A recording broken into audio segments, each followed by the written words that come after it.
अरे सूरज, काहे उदास बैठल बाड़ा? का बात बा?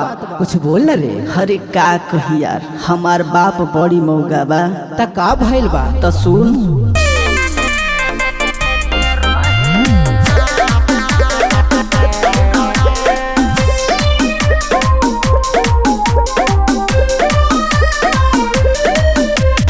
कहीं हम कैसे लाज के बतिया घर में बोला के देते रहे।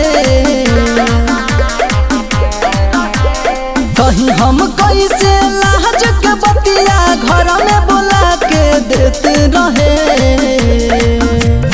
अरे हमार बाप बड़ी मौगा बारे। त का भइल? कि तोरा मौगी के चुमा लेते रहे, तोरा मौगी के चुमा लेते रहे।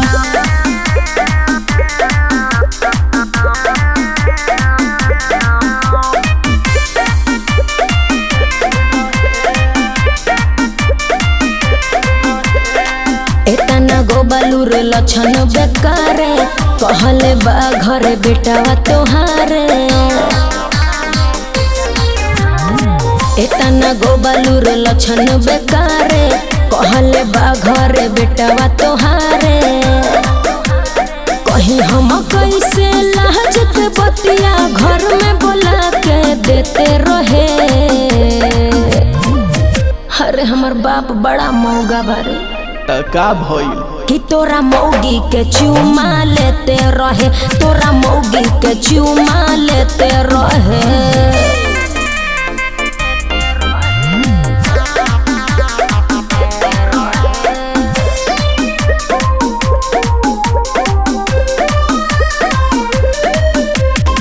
देखले रही हम बड़ा मुश्किल से, देख रहे यू हमर पापा जी के फिल से। देखले रही हम बड़ा मुश्किल से, देख रहे यू हमर पापा जी के फिल से। देखली है जाके अपन मौगे के नाम से 4 कट्ठा जवन खेत रहे। अरे हमार बाप बड़ी मौगा बा। त का भइल? कि तोरा मौगी के चुमा लेते रहे, तोरा मौगी के चुमा लेते रहे।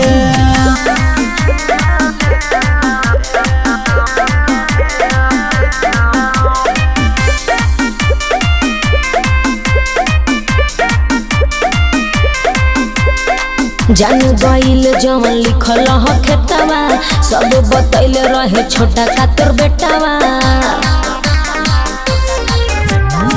जान गईल जवन लिखल ह खेतवा, सब बतैल रहे छोटा का तोर बेटावा। लिखले बा सब सूरजवा के नाम, 4 कट्ठा जवन खेत रहे। अरे हमर बाप बड़ा मौगा बारे। त का भइल? कि तोरा मौगी के चुमा लेते रहे, तोरा मौगी के चुमा लेते रहे।